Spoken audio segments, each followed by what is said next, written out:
Have you ever stopped to think about where a big, complicated idea really comes from? It's not always a high-tech lab or some dusty old library. Sometimes it all starts with a kid asking a really simple but totally profound question. And today, we're going to dive into a concept that began in exactly that way. Our story kicks off right here with this charming children's book called Clara's Squishy Questions. Now, don't let the storybook vibe fool you. This is actually the entry point into a whole new way of thinking, a field that tries to connect our deepest, most personal thoughts with, well, the entire universe. Which brings us to the big question, right? What in the world is Philselfology? It sounds like a mouthful, I know, but as you are about to see, where it comes from is actually super simple and really relatable. And, like any great journey, the best way to understand this is to go right back to the beginning, to the person who asked the first squishy question. So, meet Clara. In the story, she's this curious little girl who's literally made of soft, squishy clay, which, when you think about it, is the perfect way to picture a mind that's open and ready to learn. And yeah, she has questions about pretty much everything. And this is the question that really gets the ball rolling. She wonders about the sky, sure, but then she asks that one question we've all probably whispered to ourselves at some point: why am I me? It's that beautiful, honest curiosity about our own existence that really opens the door to everything we're about to talk about. Now, Clara doesn't have to figure this all out on her own. She gets two amazing guides for her journey, and they each represent one of the two big worlds of thought that have to come together to make this new ideal work. So on one hand, you've got Professor Sage. She brings all the deep, timeless wisdom of philosophy. And on the other hand, you have the super energetic Dr. Sprocket, who's all about the hands-on, let's see it to believe it world of science. These two are basically the pillars holding up this whole exploration. So what do you get when you smash these two worlds together? Well, you get Philselfology. It's really simple when you break it down. You're taking the big why questions from philosophy, like why do I feel sad today? And you're combining them with the how questions from science, like how does my brain process that feeling? It's about getting the full picture of you. Okay, now here is where things start to get really, really cool. Philselfology says that these different fields, philosophy, psychology, psychiatry, they aren't just abstract ideas. The theory suggests we can think of them as actual forms of energy. Professor Sage explains it like this. She says, think about light. She compares it directly to philosophy. It's this force that illuminates things, that helps us see the truth and find wisdom. It's just a perfect, easy-to-grasp metaphor for the kind of clarity you get from thinking deeply about things. And this table lays it all out so clearly. You've got light energy, which is connected to philosophy, that source of wisdom.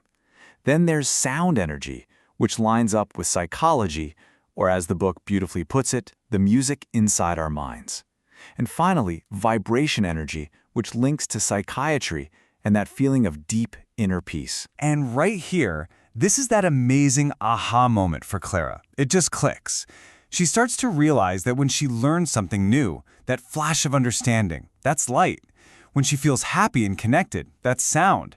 And when she feels calm and centered, that's vibration. Her whole inner world is just this beautiful dance of different energies. So that leads to a pretty obvious question, right? If these energies are actually real and flowing inside us, is there any way to, see them? Well, according to this theory, the answer is yes. And it involves a really fascinating bit of science. This is where Dr. Sprocket gets super excited and introduces this idea of cymatics.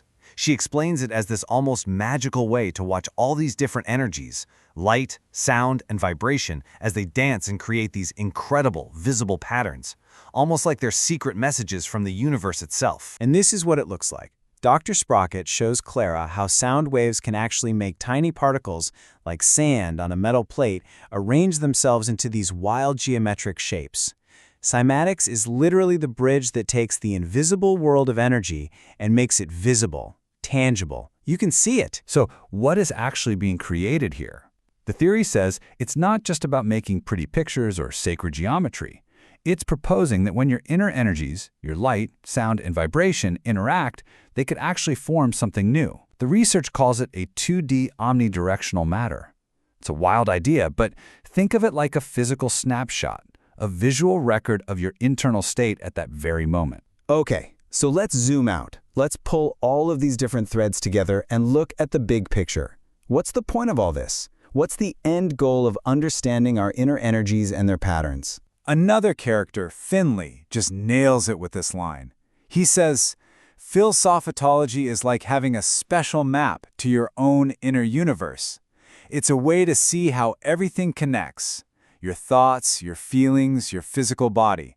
It's a tool for self-understanding. And then the research takes this huge speculative leap. It asks, what if there's a connection between these internal elements and the actual building blocks of the cosmos? For instance, could our inner light energy be a reflection of something like cosmic neutrinos?